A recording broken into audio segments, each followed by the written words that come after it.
Espera. Don Juanca, le tengo un poema. A ver. ¿Qué es ver Netflix? Un abismo.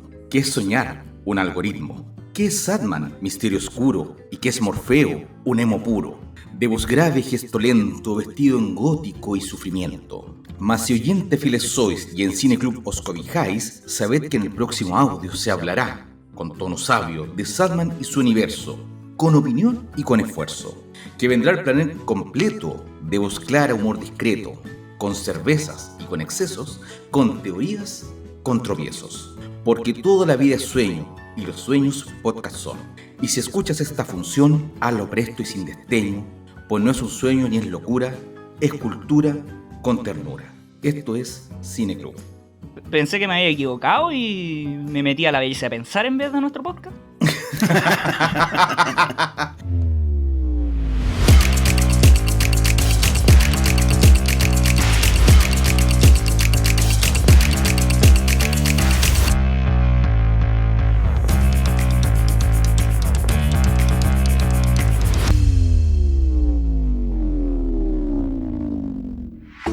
Cineclub es un podcast patrocinado por... ¡Nadie! ¡Si nadie paga! ¡Pero somos independientes! Cierto, pero puedes regalarnos un café en Buy Me a Coffee, seguirnos y dejarnos comentarios en nuestras redes y puedes recomendarnos a más amantes del cine.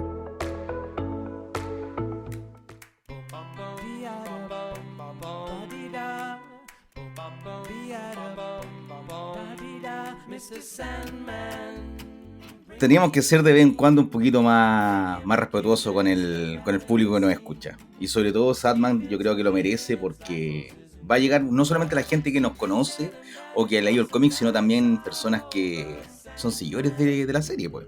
Y ahora que sea una nueva temporada, creo que es buena conversa. Y Sandman le llega cualesquier cultura. Que sepan que los Colopen habitualmente son tallas del pico.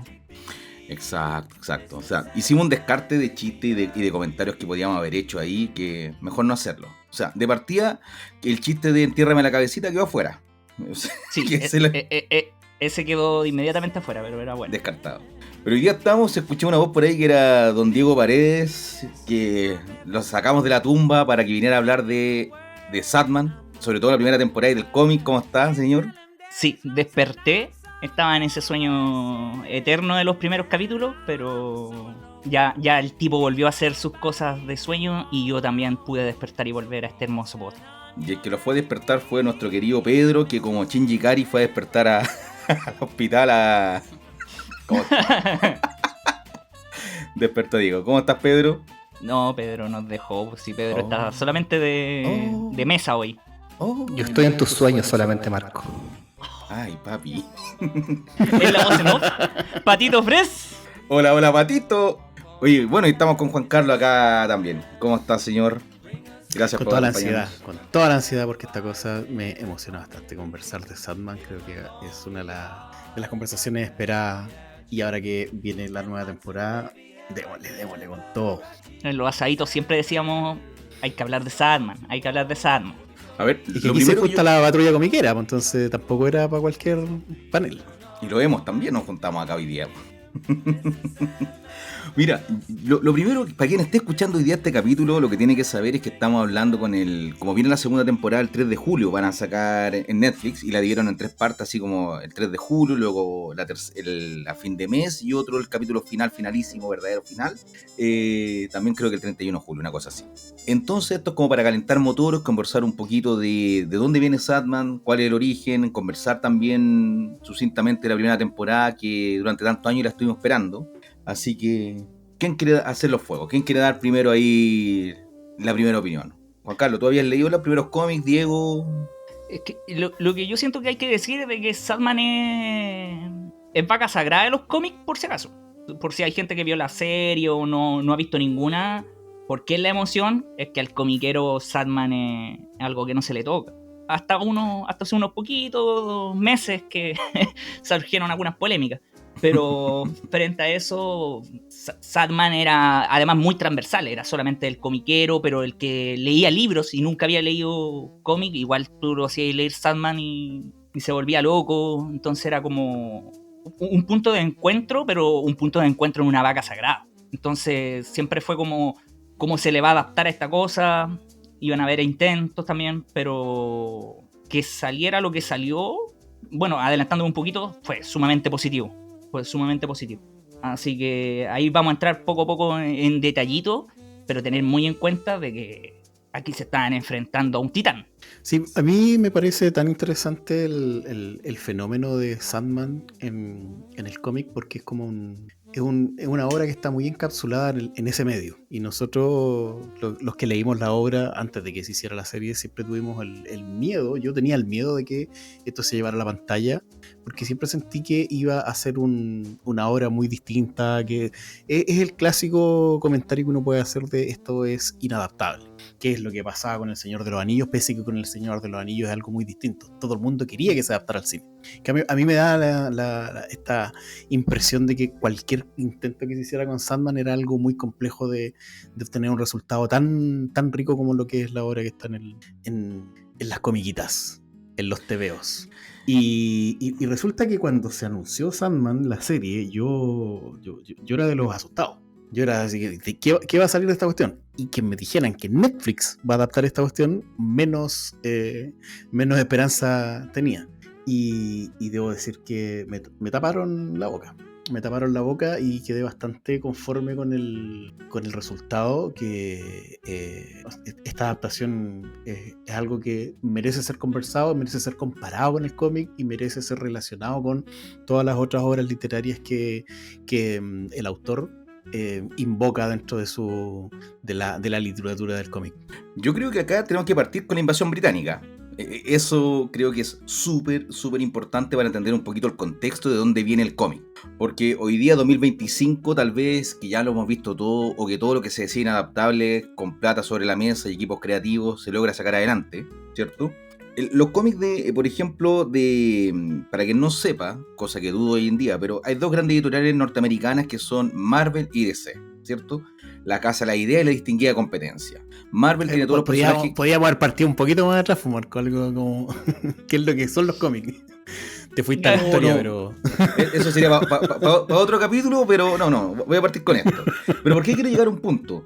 DC tiene una cantidad de personajes, ¿cierto? Superman, que es el más conocido de todo, 1938, y habían distintos personajes que se utilizaban y desaparecían, cada cual más estrafalario que lo otro. Y en los años 80 empezaron a traer distintos Kannenberger, por ejemplo, que después fundó la editorial Vértigo, que era un sello más independiente dentro de DC para cosas, temáticas más adultas o más distintos al héroe con calzoncillo afuera y capa. Empezó a traer distintos personajes, guionistas e ilustradores de Reino Unido, ¿cierto? De Gran Bretaña, lo que se conoció en los años 80 con la invasión británica. De ahí viene el grandioso Alan Moore, viene Grant Morrison, el escocés, ¿cierto? Viene en este caso Neil Gaiman. Y estos muchachos lo que hacían eran agarrar personajes pencas o poco conocidos y le daban un giro de tuerca. Alan Moore lo hizo con La cosa en el pantano, donde hizo que este ser gigante, que era esta criatura, este monstruo verde, se convertía en realidad era una planta queriendo ser humano, no un humano que se había convertido en planta. Grant Morrison hace lo mismo con Animal Man, que era un personaje que agarraba los poderes animales para convertirse. Y estaba Sandman, que era el arenero, que era un tipo en un principio como cómic noir, donde tiraban arena tenía una pistola para tirar arena a los delincuentes, y con eso se quedan dormidos. Y de ahí hace esto Gaiman, justamente. Sí, Jamie Delano con Hellblazer también, sacando personajes como pencas de tiempo no tan antiguo. Sí, Constantine es un personaje de La cosa del pantano. Entonces, todo como era como el tema de estar reciclando, pero como un poco esto sirve para imaginarse de que el sello Vértigo y como la parte como después editorial no es como la idea que es la editorial indie que se abrió paso y que creció. No. Vértigo surge de DC. De hecho, cuando Vértigo ya es ya empieza a trabajar por sí sola, agarra, no sé, Sandman en el número 40 y tanto, ¿cachai? No es como que salió de la nada. Eso hay que tenerlo claro. Y todo esto, la líder indiscutible fue Karen Berger.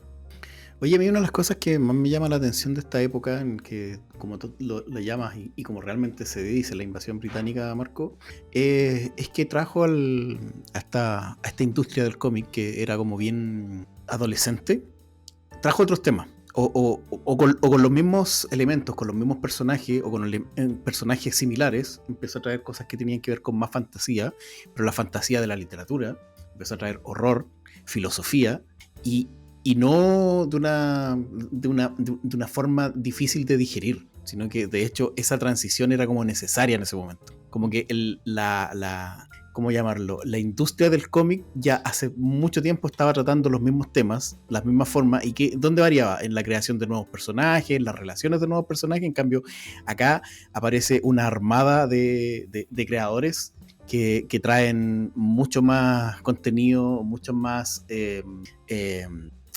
¿cómo se dice? Madurez a los cómics. Y yo siento que aquí parte de hecho creo que Sandman es un parteagua donde uno dice, acá el cómic ya se vuelve más adulto. No estoy diciendo que no hubiesen habido intentos ni obras anteriores que fueran adultas, pero acá ya la escalada del cómic adulto, del hecho de empezar a llamarlo ¿cómo se dice? Novela gráfica. No es esta por la cual se empiezan a llamar novela gráfica, pero ya empezamos a crecer aquí. Es por hay un punto bien... No, Diego. No, que novela gráfica es por Mouse, de R. Spielberg. No, claro, sí, por eso digo, esto no es ideal, no es lo que gatilló que se llamara novela gráfica, pero acá ya empezamos a sentir que estábamos teniendo algo más que el cómic y el contenido pulp, ¿cachai? Empezamos a tener contenido adulto.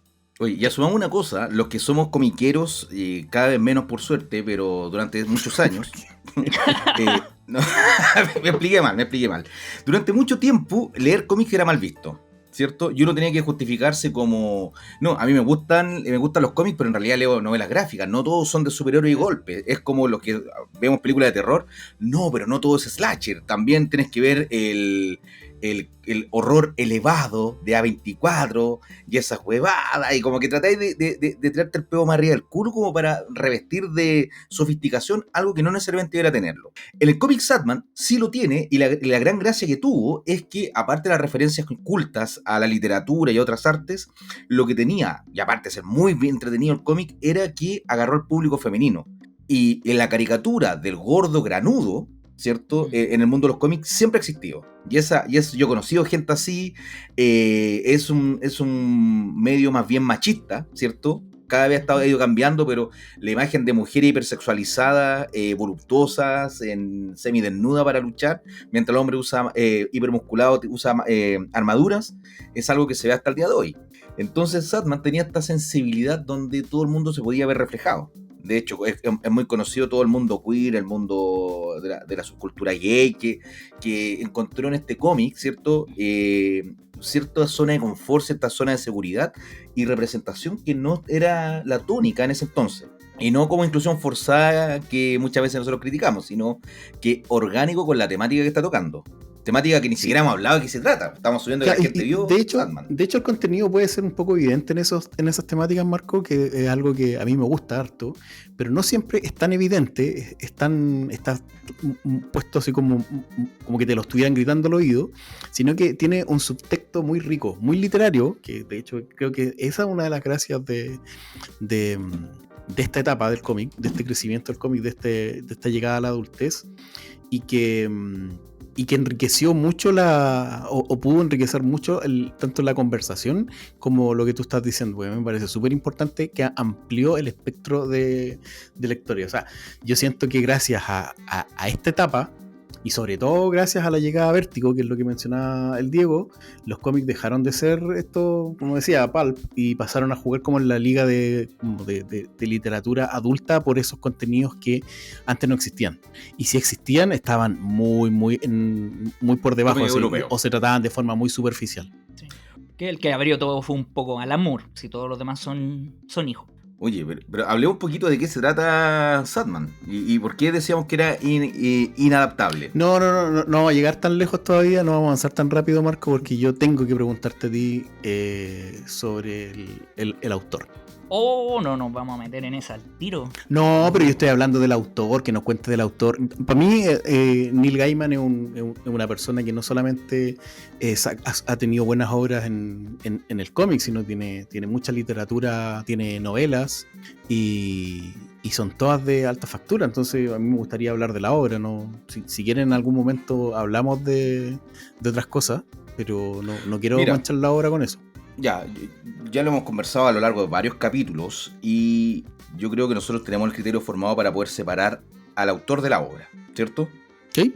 Independiente lo carajo que pueda haber sido un autor o las cosas que pueda haber hecho, si la obra es buena y como diría nuestro querido Cristóbal, se para sola, deberíamos saber respetarla por lo que es. En este caso, para no asociar la conversación, me gustaría, como tú dices, Neil Gaiman era un muchacho británico, inglés, de clase más bien acomodada. Vine a saber ahora que había pertenecido a su familia y él en su infancia a la cienciología. Cosa que me sorprendió completamente porque en ningún lado lo había dicho y este muchacho, por lo que tengo entendido, no es una cosa que le gusta hablar.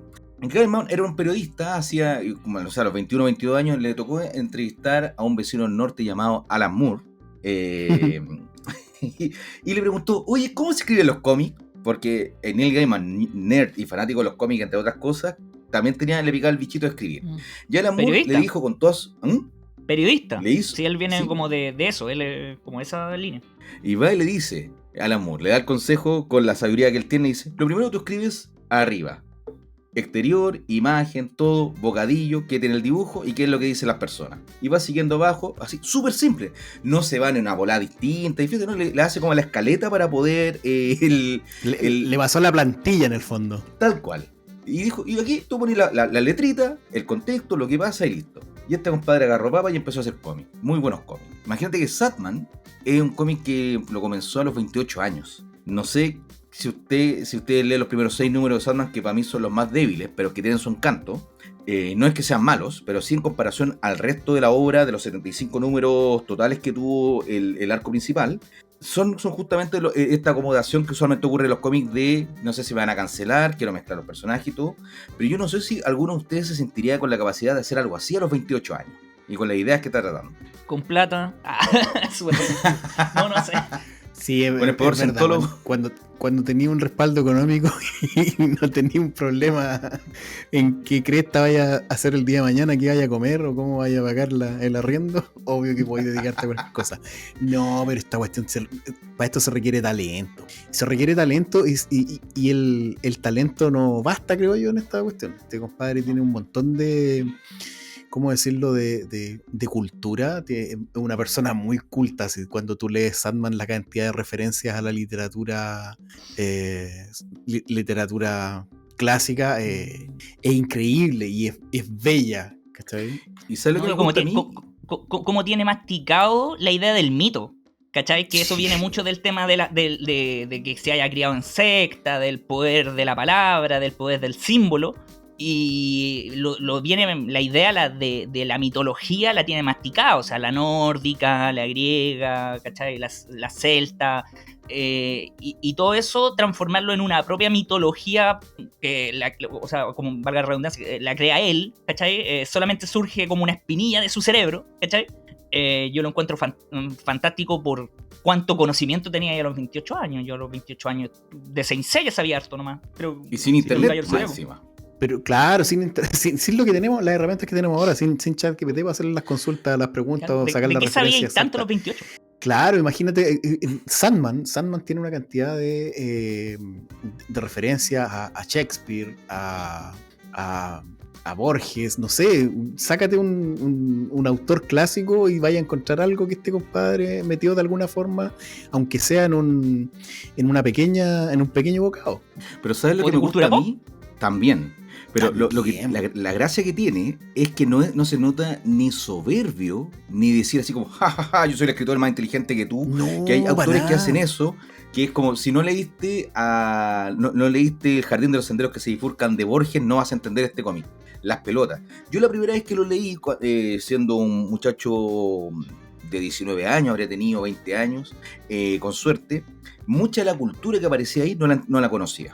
No había pasado por mí ni las películas, ni los libros, ni las referencias, y lo leía muy entretenido, disfrutando, y conforme fui leyendo más y averiguando, o fui estudiando otro tipo de cosas, empecé a notar los matices y la riqueza que tenía esto. Entonces, lo que yo siempre pido en una obra, es que la primera lectura no tengas que venir como con el bagaje desde la casa, sino como que la obra en sí se pueda sostener, que si yo lo leo a los 14 años no necesito haber tenido así como un intensivo en un preuniversitario para poder entender lo que me están presentando acá. Que las 22, 24 páginas que sean buenas. Y eso lo hace a la maravilla. Te invitan mucho al conocimiento. Sí. A ver, estábamos hablando de que sale Shakespeare, pero cuando habla de Shakespeare, habla de Sueño de una noche de verano y de La Tempestad, que no son dos obras que digamos que son las más conocidas de Shakespeare, ¿cachai? Pero si después de leer eso, igual te dan ganas así como, ya, ¿y qué era Sueño de una noche de verano? Que es claro, tan importante. Es muy rica esa parte, en la obra, en la forma en que Gaiman te presenta su historia, porque mira, el otro día estábamos conversando en otra grabación, una grabación de Ready Player One, donde estábamos comparando la obra del libro con la película, y lo que yo les decía a los chiquillos es que, bueno, yo soy de la época o sea, yo viví la época de los 80, por lo tanto, a mí me llamaba y conocía esas cosas, me llamaba mucho la atención, pero esas cosas yo las conocía. Entonces me referenciaban cosas que yo ya conozco. Entonces para mí la obra era súper entretenida. Pero otra gente que leyó Ready Player One, que no tenía idea, nunca había vivido los años 80, le llamaba a investigar eso. Y aquí me pasa exactamente lo mismo. O sea, haber leído el Sueño de una noche de verano, yo no tenía idea de Shakespeare, de que esa obra era de Shakespeare, ¿cachai? Y la obra te invita a leerla. Te invita a saber de qué se trata, te invita a saber qué son las hadas, te invita a saber qué era este grupo de actores, cómo funcionaba el teatro en esa época, qué hacía William Shakespeare. Todas esas cosas te invita a. Y alguien que leyó que lo ha leído, que lo conoce, seguramente le gusta igual, porque es tan delicada, es tan fina la escritura del cómic. Estamos hablando de un cómic, está perfecto, lo lleva para ese lado. Entonces yo lo encuentro súper exitoso en ese sentido, en cómo él va colocando todas sus referencias, todo lo que tiene en toda esta cajita de herramientas, las saca todas y las ocupa de una manera extraordinaria en el cómic. Y como dice Marco, así, sin ser un buen pasado caca, así como yo soy el capo de la literatura y coloco las referencias que quiero para que ustedes se den cuenta que yo soy el más bacán. No es así. Oh, qué gran tipo Neil Gaiman, qué gran tipo. Qué gran autor, dejémoslo ahí. Por si acaso, que no sepa qué otra cosa ha hecho Neil Gaiman, si nos vemos solamente al audiovisual. Hay una película que a mí me gusta mucho que se llama... ¿Cómo se llama? Coraline. Sí, con stop motion, la de la niña que viaja a un mundo paralelo, tipo Alicia en el País de las Maravillas, pero donde los padres tienen botones en los ojos. Creo que es la descripción más penca que he escuchado a Coraline y salió a mi labio, pero es preciosa película para ver. Stardust, con Robert De Niro travestido bailando cancán. ¡Ay, qué buena escena esa! ¡Qué chistoso! Yo la vi en el cine y me cagaba la risa. Sale Ricky Gervais haciendo un pequeño cameo. La historia de un tipo enamorado que vive en un pueblo británico al lado de lo que es un muro que separa el mundo normal de la Tierra de las Hadas, de los seres féricos, y que cae una estrella al otro lado. Y él, para conquistar a su enamorada, dice que era buscar esa estrella para regalársela. Y ahí comienza toda una aventura. Es una novela esa, y después se hizo una adaptación de la novela con ilustraciones preciosas. Y la película encuentro también es muy buena. Tiene como ese tipo de humor nuevamente, la fantasía, el mito, un poquito más adulto. El cuento típico de hadas que te lo llega con ciertos toques que le da esta frescura de algo nuevo. La serie Good Omens, que es la que escribió con Terry Pratchett en el libro, Los buenos presagios, que están en Amazon Prime, donde este demonio, donde Mr. Crowley, el demonio, y Aziraphale, el ángel, tienen que tener el fin del mundo, el Armagedón. Con mucha ¿Todavía está esa serie en Prime? Todavía está. Hasta segunda temporada ahí. Sí, también hizo la de los American Gods, la de que los americanos. Que también muy buen libro, muy buena primera temporada, y la segunda no podía pasar del primer capítulo porque la encuentro muy lento, como que se pegó un bajón terrible. Es un libro muy entretenido ese de leer. Sí. No, esa está cancelada de antes de la funa, así que creo. American God. Pero es que es muy fuerte el bajón que tiene entre la primera y segunda temporada. O sea, la cosa es que esa serie tiene 3 temporadas, y la primera temporada es una temporada excelente, así de altísimo nivel, 10 de 10, o podría ser 10 de 10 en la opinión de mucha gente, pero la segunda y tercera temporada son un bajón de calidad tan grande que la verdad es que se fue a la cresta. Me bajé a tiempo. Yo también vi Parece. parte de la primera. Es la primera temporada nomás. Entonces, este compadre pasó primero por el mundo de los cómics, luego las novelas, y ahora entró todo lo que era el mundo audiovisual, la adaptación de sus series, que él muchas veces escribía y adaptaba sus propios guiones, con muy buena calidad por lo demás. O sea, los cambios que ha hecho a sus series son para hacer funcionar de mejor manera en el lenguaje audiovisual, y no solamente va a ser un purista de su libro, y actualiza las cosas que tienen que actualizar en relación al tiempo que fue escrita la obra a que se está produciendo la serie. Cosa que usualmente los autores no hacen. A mí me ha tocado ver autores que traducen su propia obra y por querer meter todo, porque aman todos los personajes, finalmente quedan mamarrachos que la verdad que son decepcionantes. En cambio acá el hombre tiene buena pluma y tiene rigor para saber qué tiene que adaptar, qué tiene que cambiar o qué tiene que eliminar.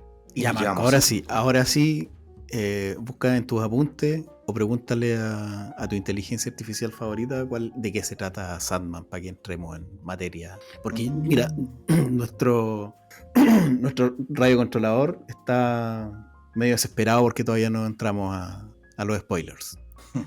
No, pero vamos sin spoiler todavía. Sandman trata justamente en la readaptación de este personaje superheroico que tuvo distintas adaptaciones, y en este caso es el dios, es una especie de dios, pero no son dioses, son seres llamados los eternos. ¿Cuál es la diferencia entre un eterno y un dios? Es que los dioses pueden morir una vez que los humanos dejen de creer en ellos. En cambio, los eternos estaban antes que existiera la humanidad y van a estar mucho después de que ésta parta.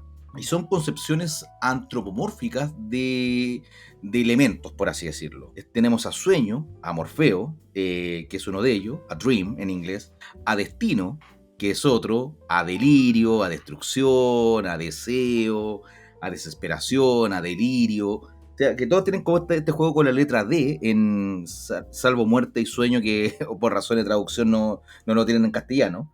Y de ahí todo esto que puede servir con una historia mínima, que es que este personaje, un mago, que es un remedio de Aleister Crowley, que hasta para la fecha y todo calzan, detiene a esta criatura para tratar de buscar poder, pensando que está aprisionando a la muerte.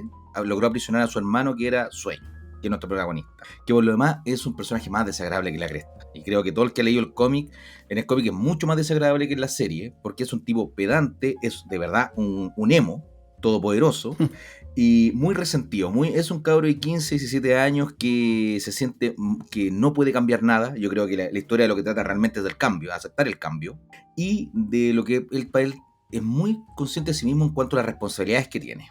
Y según él se escuda siempre de que no puede cambiar y no puede hacer otras cosas porque tiene responsabilidades. Y es un poco lo que vamos viendo en la serie, ya sea en el cómic, que se ahonda más, o en la primera temporada, que creo que está muy bien adaptada en cuanto a cómo actualizaron algunos de los conceptos que aparecen en la serie. O sea, básicamente de que a Sueño lo capturan y ese va a ser un punto de quiebre en 2 puntos. Va a ser un punto de quiebre, por decirlo, biográfico, que va a ser de que por el tiempo que estuvo capturado obviamente pasan cosillas, se desordena el reino, se desordenan las labores, y cómo va a ser restaurar eso, pero a la vez también el haber sido encerrado y después salir, y todo este camino que hace de reconstrucción, habla sobre como el autopensar de la personalidad de Morfeo.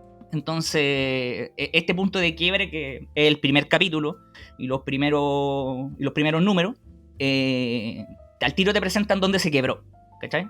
No es necesario hablar de antes, la historia. De hecho, todo lo que acaban de explicar de los Eternos se explica después. Como que al principio es como qué demonios está pasando. Yo también estoy de acuerdo un poco con Marco, que los capítulos más débiles, los números más débiles de todo Sandman son los primeros. Por eso que y no son malos. Y no son malos, pero son los más débiles y cuesta un poquito, pero es porque tiene que poner el contexto.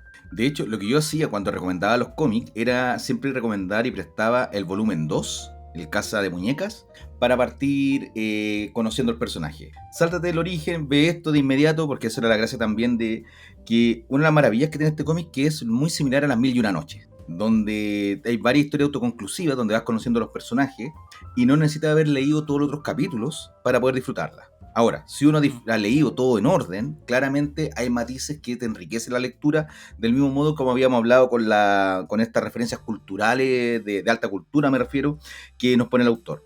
Pero acá se puede hacer también. Y en este caso, la primera temporada es la del encierro, liberación y buscar 3 elementos que perdió para recuperar su poder.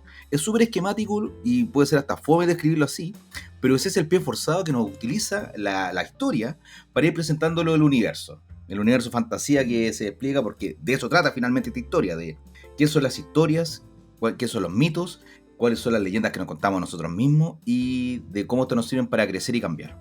¿Tú, Juan Carlos, habías leído el cómic antes de ver la serie o viste la serie y luego leíste el cómic? Sí, la verdad es que yo no lo había leído completo antes de la serie y creo que le fue el pie para renovar el ánimo de leerlo. Y creo que lo que logró el cómic, que yo todos esos arcos yo sí los había leído, están dentro de lo que yo podía esperar. Me gusta cómo a ver, este universo que se presenta en la serie nos muestra a los Eternos como yo los esperaba. ¿Cachai? De hecho, son bastante similares a los dibujos en su diseño, a los dibujos del cómic. Me gusta mucho la relación, cómo hacen los aliados con sus enemigos, ¿ya? Cómo funciona con esta dinámica que tiene con Lucien, que es la bibliotecaria de la ensoñación. El cuervo, encuentro que el uso de Matthew, el cuervo, es brillante. Oye. Y no sé si... Ya, interrumpe nomás. Te permito interrumpirte ahí, pero el cuervo. O sea, no, es incontrolable este buen. No, por favor, déjame entrar acá, un dato que a nadie le va a interesar. Pero el personaje de Matthew era el esposo de Lita en el cómic La Cosa del Pantano, escrito por Alan Moore. Y una vez que este tipo tiene un accidente automovilístico, cuando muere, y una vez después de que pasa distintas cosas, se convierte en este cuervo que aparece en Sandman. Entonces Neil Gaiman agarra distintos personajes de otras historias. Y es muy reverente con lo que hace Alan Moore, así que también es entretenido. Lo mismo que la Casa de los Misterios y la Casa de los Secretos y la Casa de los Misterios, que con Caín y Abel, que son personajes que también vemos en esta serie, porque también son personajes antiguos de la biblioteca de DC. Entonces, bonito ver eso, cómo se van mezclando personajes ya no solo de invención propia, sino también agarrar el legado de lo que tienen por estar en las grandes editoriales de cultura popular de los últimos 90 años. Sí, le sacar todo Alan Moore de eso. Pero al principio no. ¿Pero qué les pareció esa primera parte hecha adaptación? La primera parte sería Preludio Nocturno, de eso estamos hablando, ¿cierto? Claro, de Preludio Nocturno, que es recuperando los 3 objetos. Ya, mira, recuperando los 3 objetos, Preludio Nocturno, que es el primer arco, que serían los 4 primeros capítulos, si no me equivoco, son efectivamente, así como en el cómic, los episodios que tienes que superar, o sea, a los cuales tienes que poner voluntad para que la serie te agarre. Están muy bien hechos,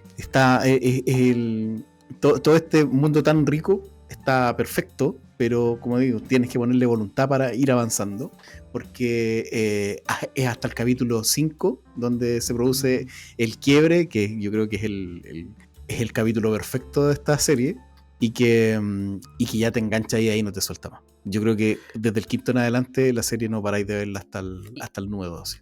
Igual tiene una estética muy Netflix. Es muy poco sucio. A mí sí me molestaba ese aspecto. O sea, primero me sumo a las palabras positivas. Agrego las negativas, ¿no? Que sí encuentro de que está todo muy limpio. ¿Cachai? Como que los personajes están muy... De hecho, hasta Despair, por ejemplo, para mí es el típico ejemplo. O sea, Desespero es una gordita bonita. No es el ser abyecto que vemos en el cómic. ¿Cachai? Como que ahí es como un ejemplo de como aquí pasó por el filtro Netflix. El filtro visual. Sí, totalmente. Creo que una de las cosas que yo no le tengo fe a ninguno de los productos Netflix ya por una cuestión histórica. O sea, ¿sabes? Yo sé que algo va a ser adaptado por Netflix y yo no le voy a entrar de buena primera hasta no leer buenos comentarios. O sea, creo que es algo que ya lo tengo asumido. Y culpo a la imposibilidad de llegar a lo que llegamos sin la cantidad, pero asfixiante, de CGI que necesita esta serie para funcionar. No solamente cuando estamos en la ensoñación, sino que cuando también están en la Tierra. Entonces, y eso es el Señor de los Anillos. en ese Claro, aspecto. pero eso es la magia también de Netflix de tener las lucas para poder hacer eso. Yo creo que en otro lado no se podía lograr de esa forma. Por ejemplo, yo voy a colocar un ejemplo que a lo mejor no tiene nada que ver con este tipo de relato. La adaptación que se hizo del Señor de los Anillos, no del Señor de los Anillos, del universo del Señor de los Anillos, esta que se hizo en Amazon Prime, que por mucha plata que le pusieron, el CGI y todos los efectos especiales son muy feos. Todo se siente muy artificial. Y acá pasa lo mismo. Pero era lo que necesitaban para poder representar el mundo de la ensoñación. También la aventuras, por decirlo de alguna forma, las historias de Sandman o del Las desopilantes sueño en la aventuras Tierra. del hombre arenero. Claro, del arenero. Pero sí, po, es ficto Netflix todo el rato. O sea, no, esta serie yo no la concibo. Ya es así. Oye, yo quiero meter la cuchara en eso porque, bueno, me estoy controlando igual que el meme para no meter la cuchara cada rato en todo. Pero en esto sí necesito hacerlo. Durante años, cuando yo leía el cómic, tenía la fantasía y la imaginación de quién pudiera adaptar esta película que iban a hacer inicialmente, o esta serie, y echando a volar la imaginación ahí y los comentarios que había en revistas especializadas, todo. Se hablaba mucho que durante años Terry Gilliam, director que yo creo que sería perfecto para hacer alguna historia de Sandman, hubiera quedado perfecto, pero el gran problema que tiene Sandman es que si bien tienes una macro historia a lo largo de los 75 números, también tienes lo que le enriquece propiamente tal, que son estas historias unitarias, que en mi fantasía, lo que hubiese sido perfecto, y algo hacen en Netflix, es agarrar distintos equipos creativos, como en Animatrix, ¿cierto? Y hacer esta historia individual. Imagínate, le das una a Michel Gondry, que te haga una historia, y te cambien todos los actores, todo, pero que te cuente una historia de Sandman en su estilo, que agarras a Fincher y te cuente una historia como la de 24 horas, ¿cierto? Que más terror, que te la haga este compadre. Que un poco hacen esta temporada con el bonus, con el sueño del millar de gatos, que hacen una historia de animación. Eso mismo te iba a decir. Volvamos al quinto capítulo acá. ¿Qué es tu solamente favorito, agregar, Diego, decías? no, como dato que tampoco le va a importar a nadie, la otra adaptación que estuvo como media que se sonaba era con el director Goyer. Con Goyer iba a hacerlo, y el protagonista iba a ser el Leighton Hewitt, ¿cómo se llama? Robin. El Robin. Robin. El Robin. Sí. Ese iba a ser Morfeo. Esa ha sido la adaptación como que estuvo, entre comillas, más cerca en preproducción. Pero ahora está en productor ejecutivo Netflix de B.S. Goyer para esta serie. Mira, viste si algo tenía que ver. Sí. No, yo sí en el grupo interno me tiré a la piscina así diciendo no estamos de acuerdo que este es el mejor capítulo, y fue como, parece que Sálvate no solo. estamos tan de acuerdo. Me tiré solo. Pero sí, no, a mí el capítulo 5, el Dinner, el 24 horas abierto, me parece una locura. Creo que es un capitulazo. Si alguien no quiere ver la serie, puede ver ese capítulo y no funciona sola. Se para sola, como diría Cristóbal. Sí, es que ahí hay algo increíble, Diego, en ese episodio. Disculpa que te interrumpa, porque Sí, no, tú estás diciendo bueno. que se para solo, pero imagínate que tiene una cantidad de cosas que necesitan ser conocidas, pero es tan eficiente como se cuenta la historia, que aún así lo vaya a disfrutar. Es un capítulo encapsulado. Sí, es un capítulo encapsulado y funciona perfecto. Las actuaciones, el cómo muestra la maldad humana, como mostrando la inherente al humano, y después dando una respuesta que si queréis la tomáis, si no, no, que es la que da Morfeo al final, pero cómo eliminar las mentiras y que esas mentiras no fueran solamente eliminar mentiras a los otros, sino de mentirse a uno mismo, y que eso llevara a lo demoníaco, a lo violento, a lo pecaminoso, y que se convierte definitivamente en una película de terror. Es que el actor que tienen ahí también es un pedazo de actor, este actor británico, David Thewlis, ¿cómo se llama? El Lupin de Harry Potter. Sí. Para el que lo más fácil de conocer. Sí, bueno, es un pedazo de actor y se manda una interpretación aquí de este personaje que es el Doctor Destino. Así se llama, ¿cierto? Que también era un personaje antiguo de los cómics, donde lo hacen como un loquito que tiene más encima esta gema del poder que puede controlar y manipular la realidad. Entonces eso en manos de un loco es una pesadilla. En el cómic, que ese cuento está muy bien adaptado y no pensé que iban a hacerlo tan valiente en la serie, porque es más gore, tiene violencia. Es una historia pura y dura de terror norteamericano. En el Diner 24 horas, como el que acostumbramos a ver en, no sé, las películas de Tarantino, en Pulp Fiction, ¿cierto? Como ese tipo de lugar, con la niña que te sirve el cafecito, el americano todo el rato. Y en este micromundo empieza como si fuese una película de Buñuel más terrorífica, que no Sí, pues pueden sí. salir de ahí y la termina.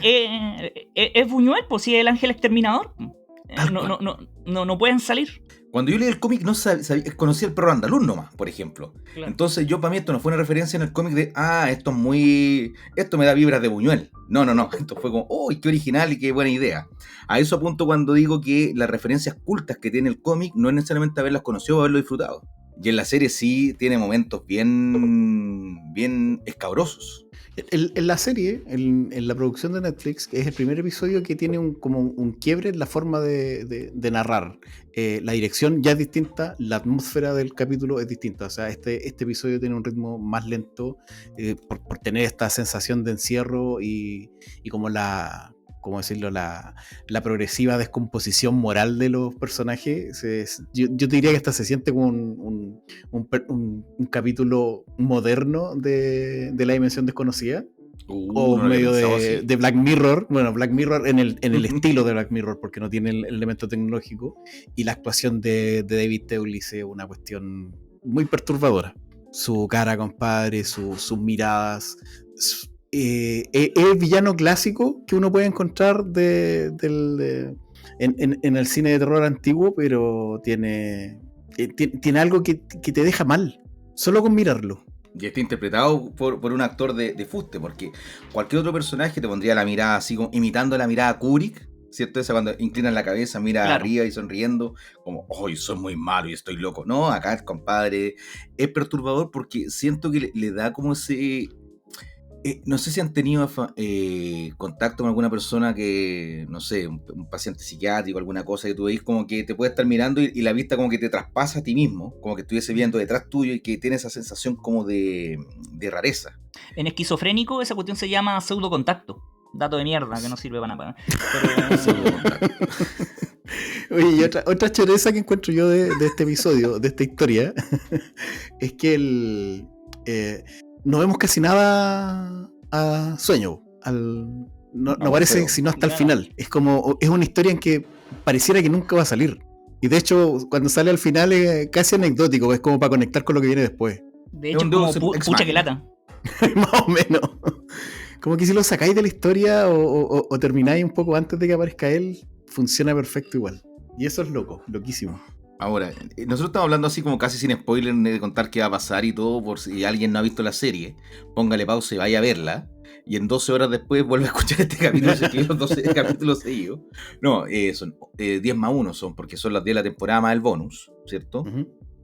Pero mi capítulo favorito, y acá lo voy a explicar, es el capítulo número 6, que es el que más tenía miedo, porque hay dos historias que son de mis historias favoritas, que es Al son de sus alas, que es la presentación de muerte, que es la hermana de Morfeo y es la imagen de la muerte, pero no es una imagen gótica tristona o tenebrosa, sino es una niña hermosa, una gótica muy, muy, muy alegre y llena de vida. Entonces es esa contradicción lo que hizo que en su momento se convirtiera en un ícono noventero, y en otros cómics y en otras ficciones también ha salido. Oye, Marco, no sé si es bueno aclararlo, algo para gente que pueda estar escuchando y que no ha leído el cómic y no ha visto la serie, que esta representación de la muerte no es una representación de la muerte maligna, sino que es la muerte que le espera a todas las personas, básicamente, y que no tiene maldad, en el fondo, como no mata. O sea, no te está matando, no está buscando que te mueras, sino que está esperando que te mueras para ir a buscarte. No es destino final. Exacto. Es como en el séptimo sello, me comentan por acá en interno. Mira tú. Patito Fresa haciendo alusión a... Sí. ¿Puede abrir el micrófono y decirlo, señor? No, porque va a venir a jugar ajedrez conmigo. Yo soy muy malo. Oh, pero qué buena referencia. Bueno, Pedro es bueno para el ajedrez. Se está haciendo el loco, ¿no? Dama que le hicimos acá. Sí. Nuestras empanadas. Ya, pero en ese capítulo se trata de que Morfeo está triste, ¿cierto? Como que no encuentra propósito en lo que tiene que hacer y todo. Para variar. Y su amiga, su hermana, toda contenta, le muestra cuál es su pega. Y su pega podría ser que una pega mierda, que es tener que decir a toda la gente: hola, estás muerto. Y gente, no sé, de distintas edades. Hay un bebé, que en el cómic es una de las escenas más fuertes que toca vivir, que va a la guagua y la toma, y la guagua habla con las viñetas y le dice: ¿qué? ¿Y tú? ¿Esto es lo que me tocó? pero tan poquito, así como, puta, no alcanzé a hacer nada, pues soy una guagua, y ahora me morí. Y Es él dice, bueno, brillante. todos viven lo mismo, una La vida. idea, la idea de la guagua es brillante. Yo no sé cuando se le cruzó esa idea, así como, ¿y si pongo una guagua? Porque esa cuestión te destruye. Y ojo, si, como para seguir aclarando, si no han visto la serie y no han visto la cuestión, estamos justo hablando de los 2 capítulos quizás más autoconclusivos de toda la serie, el 5 y el 6. Así que todo lo que estamos hablando sobre muerte tampoco afecta a la serie. ¿Y por qué a mí me gustan estos capítulos? Porque yo creo que Sandman, la serie completa, no está a la altura del cómic. O sea, o puesto de otra manera. La calidad del cómic es tan buena que yo no digo la serie Sandman se convierte en una de las mejores series que he visto de ficción en ese género. Como si lo es Sandman. Pero el capítulo el 6º capítulo, que hay 2 historias, que es la del son de sus alas y la del inmortal, ¿cierto? El hombre que no quiere morir, que se juntan cada 100 años. Esas 2 historias, para mí sí son tan perfectas y tan buenas como en el cómic. Entonces, para mí, ahí se alcanzan los niveles de calidad que tiene la historia original. Que si yo te muestro esos 2 capítulos a alguien que no había leído nada de Sandman, no había visto nada, ni siquiera los primeros 5 capítulos, va a poder disfrutarla por el contenido que tiene ahí. Y lo otro son los bonus del sueño del millar de gato, que es una historia que amo. Pero ya vamos a llegar ahí, ya vamos a llegar ahí. Y yo tengo que destacarlo. Si bien el capítulo anterior era una pesadilla, básicamente lo que pasa en el dinner era una pesadilla, este episodio es como. Es existencialista, pero es lindo. Es muy lindo. Todo. El remate de los 2 arcos que acaba de decir Marco, que es el de la conversación y toda la interacción que tiene con su hermana, y después el conocer y desarrollar una amistad con, ¿cómo se llama? Hoff Gadling, precioso. Oye, antes de entrar al inmortal, o mejor dicho, al tipo que no quiere morir, hubo una polémica bien pelotuda, como la mayoría de las polémicas de internet, cuando dijeron que en el cast la actriz que iba a ser de muerte era negra, ¿ya? El personaje es una gótica blanquita, paliducha en el cómic, porque los Eternos en sí serían antropomórficos, pero si se van a un planeta donde son gente planta, se van a presentar como gente planta. Si tú eres chino y ves a Morfeo, vas a ver un Morfeo chino, una muerte china. Si eres de África, los vas a ver negros, ¿cachai?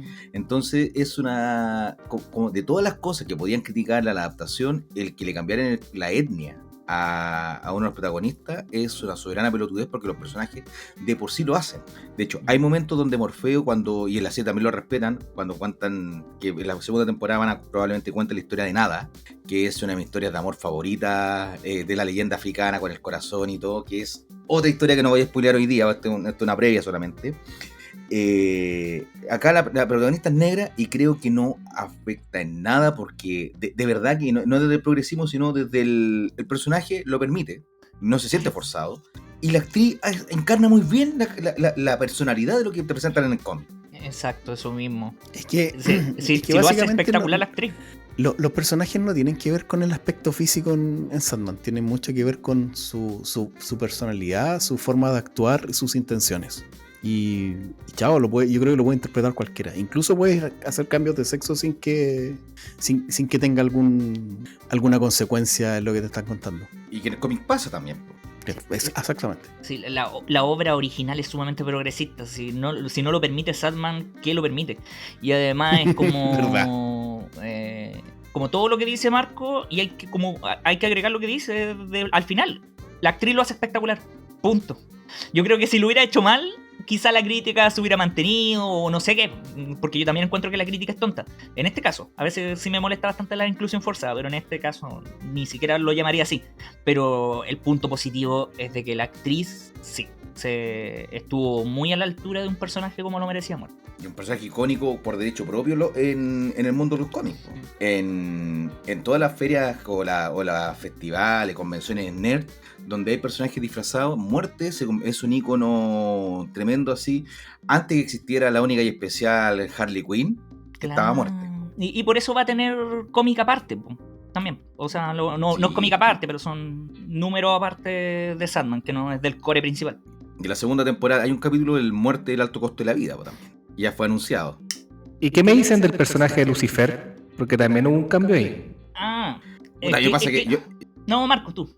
A mí me pasa que la Gwendolyn le tengo buena. Entonces, me gusta como actriz. Oye, pero fuera de huevo, yo creo que la estrategia de elegir a esa actriz hacía que no había crítica. No teníais por dónde agarrar la crítica. No, A ver, te cae muy yo bien. creo que lo mismo. ¿Qué pasa si te pusiera, no sé, a Judi Dench haciendo de Alfred, Alfredina, para Batman?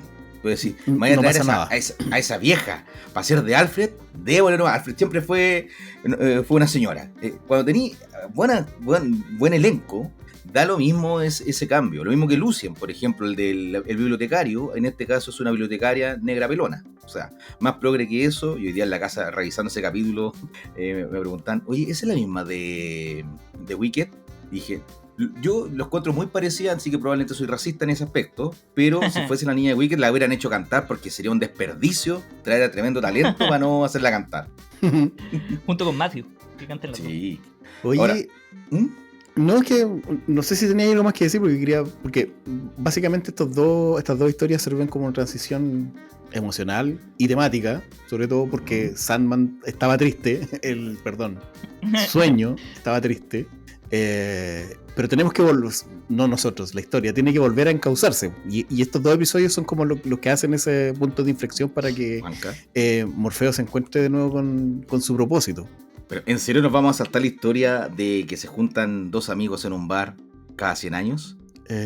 Para mí es pecado eso. Para mí es pecado. Yo lo mencioné, no sé si No, hablemoslo. profundizar. Es la tremenda historia esa. El podcast Ya, es nuestro, yo- hacemos la weá que queremos también. Ya, Ya, hablemos. yo me retiro porque ahora viene 1 hora y media de monólogo de Marco. Y nos ¿Cuándo vemos llegaron lindos en con los 40. españoles? No, mira, sí, me estoy portando bien hasta el momento. La historia, ¿qué es lo que me encanta? Es porque te muestran así como en la Edad Media a Sandman, muy triste, a Morfeo, como aburrido, había terminado, porque siempre constantemente estamos viendo en el cómic, así como historia en media res, donde ya pasó esta cosa de terminó con una mujer, con algún personaje, nosotros no la conocimos, pero Sandman es el eterno enamorado, pero es el sueño, entonces no puede concretar las cosas. Y eso es lo lindo de esta metáfora, donde el tipo siempre está enamorado de la idea de la imagen pero nunca va a poder tener una relación sana porque las relaciones idealizadas, que como son los sueños y el enamoramiento, no te permiten construir nada real. Y Muerte, muy contenta, la acompaña así a una taberna londinense del siglo XIV, siglo XV, no, del 1600, la época de Shakespeare. Y están, compadre, tomando, están carreteando, y va moviéndose la cámara, o en el cómic pasa lo mismo, y vais escuchando distintos retazos de conversaciones. Subieron los impuestos, sí, y lo que pasa es que el gobierno de acá te está mandando puras cagadas, todo. El otro haciendo chistes del fraile con las monjas, ese tipo de chistes, y viene un tipo y dice... Yo no creo en esta huevada de morir. Yo creo que es una mala costumbre o todo, pero ¿sabes qué? Yo no pienso morir. Y el otro, ya, te curaste, weón, ¿cómo? No, ¿sabes qué? No quiero morir. Y Morfeo y Muerte se miran y dicen así como, acá hay algo. Y él se acerca todo elegante a hablar, invita a una cerveza, todo. O sea, ¿así que no quieres morir? No, me parece una pelotudez. Hay tantas cosas por vivir, tanto por disfrutar, que morirse... No, eso no es para mí. Ya, te creo, juntémonos en 100 años más, acá mismo. Y los amigos se cagaron de la risa en la mesa, se va Morfeo y le dice, ¿te está agarrando mal huevo? ¿O está hablando en serio? Bueno, lo averiguamos 100 años después. 100 años después se juntan y le dicen, ¿cómo sabías que yo no iba a morir? Y empiezan a conversar y cada 100 años vamos viendo esta evolución de este personaje que siempre va hacia arriba, de logré juntar dinero, logré prosperidad, todo, pero también tenemos los momentos bajos de la gente notó que no envejecía, me quemaron por brujo, me apalearon, perdí plata, perdí un montón de cosas, estaba de luto porque toda la gente que conoció está muerta, sus hijos, sus amores, sus familias, todo, sus amistades. Entonces ahí bien, y siempre cuando cada 100 años va Morfeo y le pregunta, bueno, ¿pero quieres morir? No, ni cagando. Hasta en el peor de los momentos, cuando el tipo dijo así, no pude morir de inanición, aunque no comiera, sufrí, tenía hambre, pero no podía morir. Hasta que llega en el tiempo actual, y va a la cámara nuevamente, y eso también lo hacen en el cómic, y va escuchando, no, que en el cómic era en los años 80, no, el impuesto a la Thatcher, en este caso, no, los liberales, los Tories están mandando estos impuestos, están dejando la cagada en el gobierno, y el otro contando el chiste del fraile, el otro no, que la delincuencia.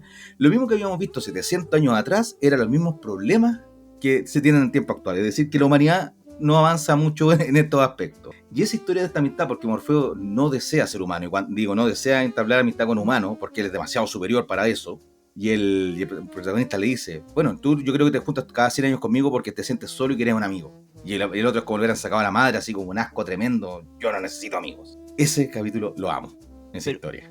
Pero el resumen fue más largo que el capítulo. Sí. Y no respiré.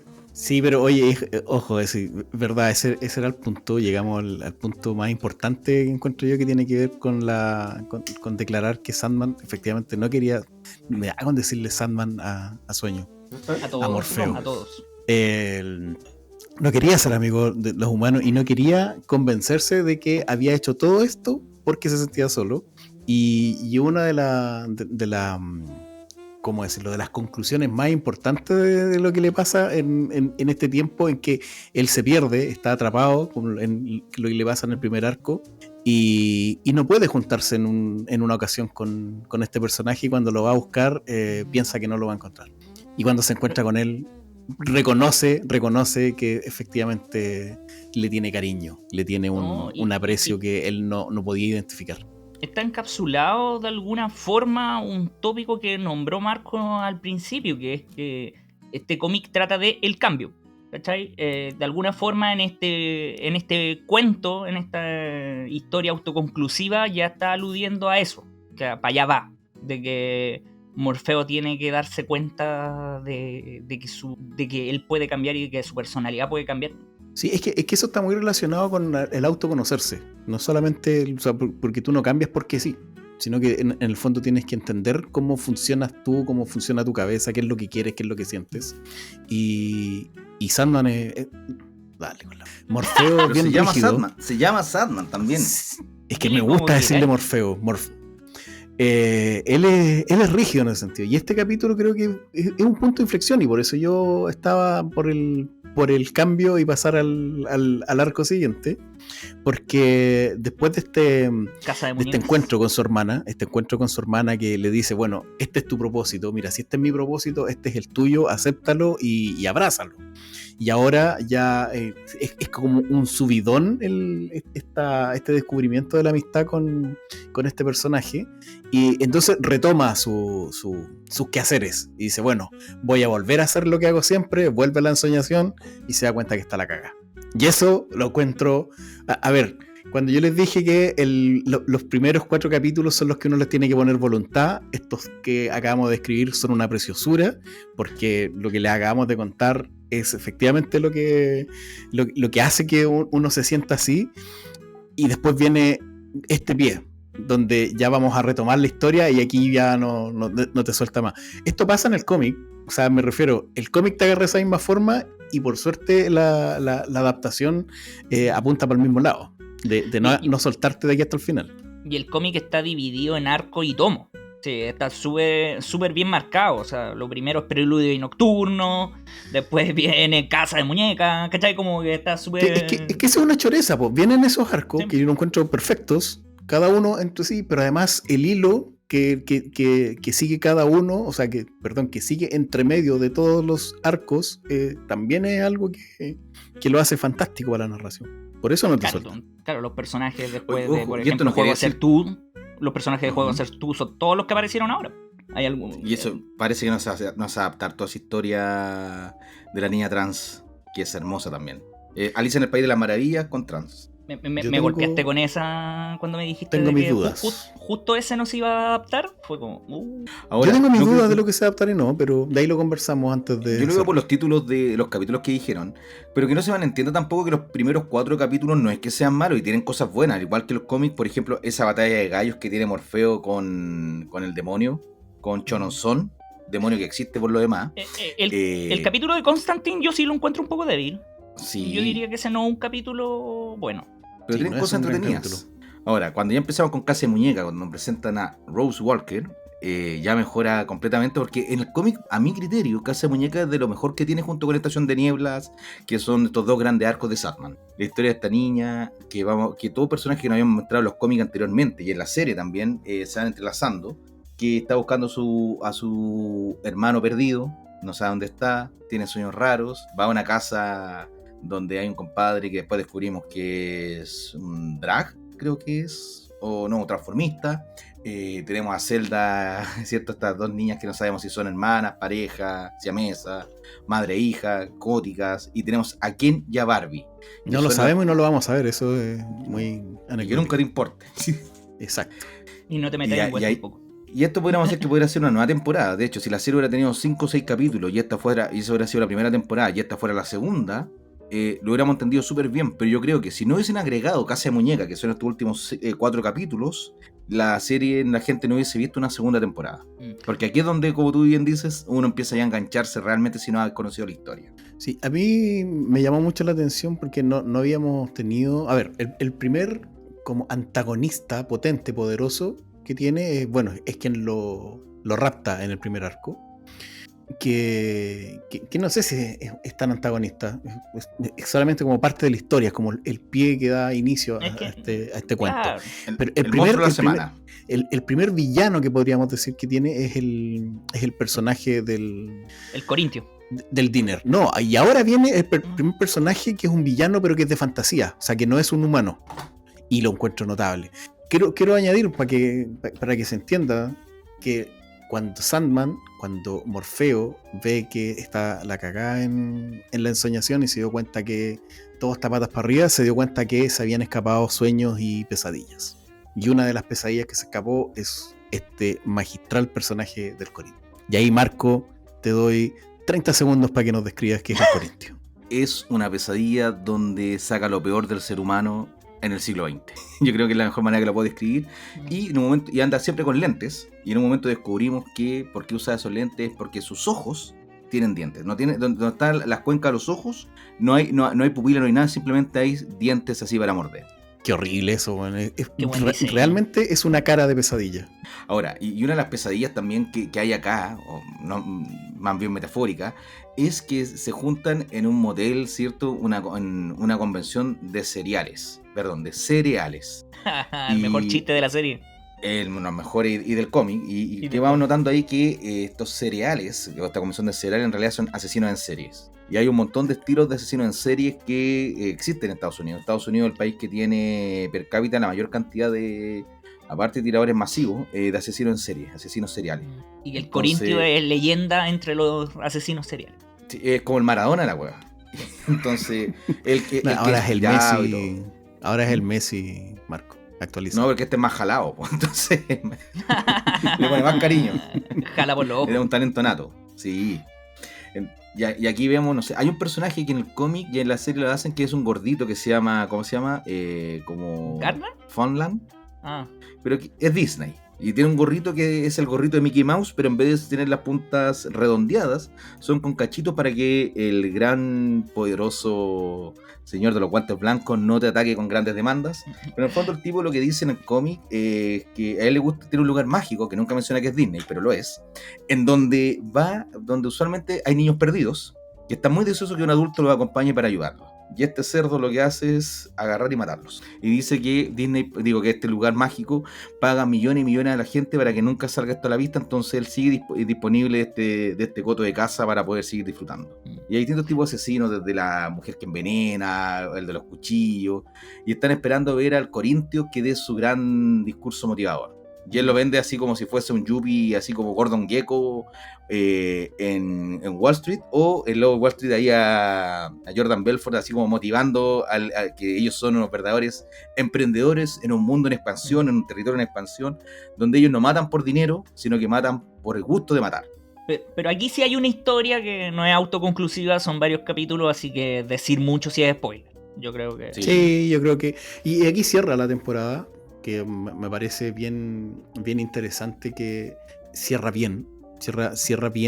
Podría haber terminado acá la serie y no necesitar una temporada adicional. Terminó la serie ahí, po.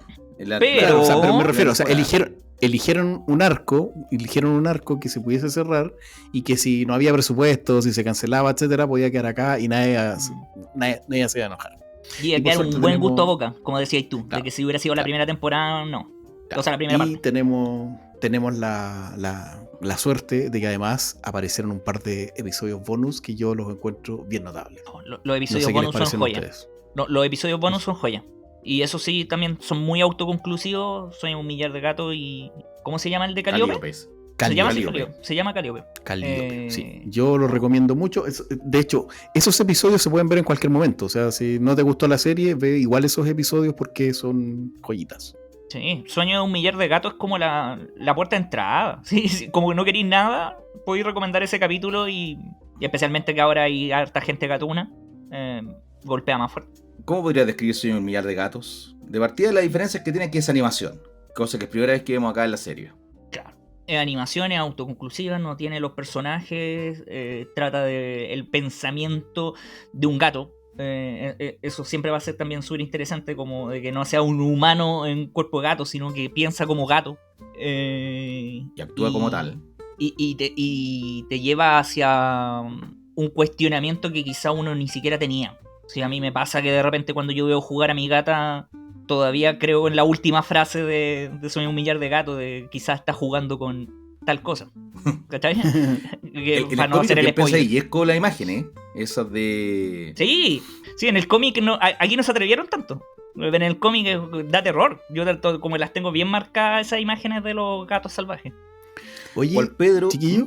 No, dale, porque quería cerrar y tirar otro tema, así que dale antes de que... No, mira, en ese capítulo la gracia que tiene es que cual Pedro anda buscando y predicando la palabra, esta gata se dio cuenta de que ella no eran realmente dueña de sí mismo, ¿cierto?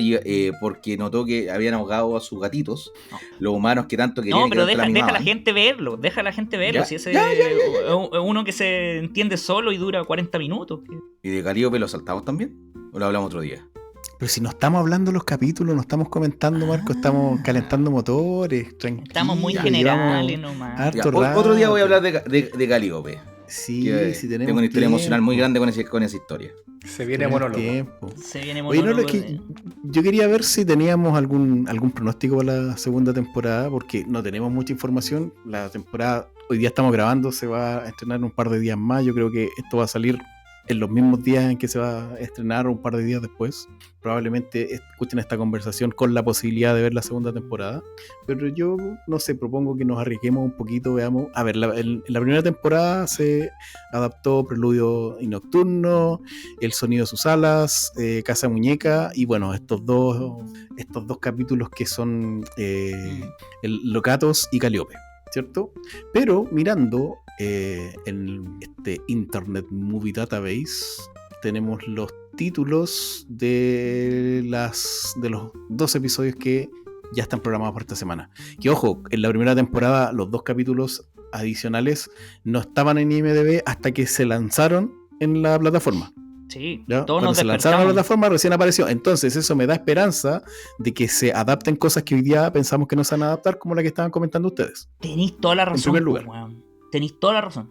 Ese fue un truco que hizo y lo hizo Netflix y llamó mucho la atención. Yo creo que pueden adaptar historias autoconclusivas como la historia de Bagdad, que es una historia visualmente hermosa, la de las 1001 noche. La de La que ciudad piensa embotellada. la que sueña en las ciudades. Oh, esa weá da más miedo que la cresta. Es una cuestión pesadillesca y son 4 páginas. Sí. Sí. Es puro Borges esa hueva. El sueño de las 2 ciudades. No, el sueño de las ciudades. Me pone una foto de Borges y me da miedo. Sí. Soñé que me moría. Oye, yo tengo miedo por la segunda temporada porque la primera, si bien revisaron mucho los guiones, y más encima como vino la pandemia, Neil Gaiman dijo, bueno, tuve el tiempo para, dado que no partía la grabación y se atrasó un par de años más, un año más, de pulir todo lo que podía pulir. Yo creo que Mr. Gaiman está con la cabeza, y espero que solo la cabeza, en otra parte en este momento, entonces... No sé si participó en los guiones o no. De hecho, como que desapareció de la publicidad, de redes sociales y todo. Ya, Y aquí yo adaptan entiendo que tantos sí, arcos. Marco. Disculpa, Marco, aquí yo entiendo que sí. Y de hecho, es una de las razones por qué se canceló esta cosa. Porque él estuvo trabajando hasta que le dijeron, ¿saben qué? No vamos a trabajar más con usted, entonces cerremos esto y váyase para la casa. Yo no Que le adaptan tengo fe. muchas cosas. Tengo miedo que son mamarrachos, que sean... Porque son cada arco, por ejemplo, Estación de Niebla, deben hacer 4 capítulos como mínimo. Sí. Ya, Esa Estación es de mi historia Niebla, Estación de Niebla, por lo que yo vi, se lleva los 3 primeros capítulos. Ya, ahí Pero sí. cáchate la cantidad de tomos. Sí, esa es la cuestión. La primera, con suerte, son 2 tomos y medio, 3. Y ahora Claro. en el otro son 7 Sí, es que que- deberían meter en una temporada. Aunque saquís cuestiones, igual queda corto. El es último lo arco, que el de yo las pienso- benévolas, yo Que es encuentro lo que que ese yo es muy pienso que es largo en el más cómic. trágico. Sí, las benévolas es largo. Podrían Entonces, acortar ese por podría ahí. recortar un montón. Sí. Pero no, yo Pero igual hagamos una sigo cosa, teniendo. ¿no? No le tengo fe a esta serie. Creo A que. ver, las benévolas, según los títulos que hay en IMDb, serían 3 episodios. 8, 9 y 10 de esta temporada. Cacha, para y que todo cierre lo demás todo. queda. vidas Claro, breves. es que, mira, todo queda- los otros creo que Fábulas tiene un Y solo reflejos. episodio. Mm. Claro, por eso, tiene un solo episodio. Y ese tomo en los cómics, disculpa, son puras historias autoconclusivas. Ahí tenemos la de Soy una noche de verano, la de la mujer metamorfo, que es una historia hermosa también. La del primer emperador de Estados Unidos, el de Los Ángeles. O sea, tenía un montón de historias, la historia de Nada también. Espero que lo hagan bien. Y lo bueno es que en una semana más, si nos gustaron los capítulos, no nos gustaron y nos vamos a conversar, podemos grabar más latamente en vez de estar especulando, para que no nos quede tan largo este capítulo.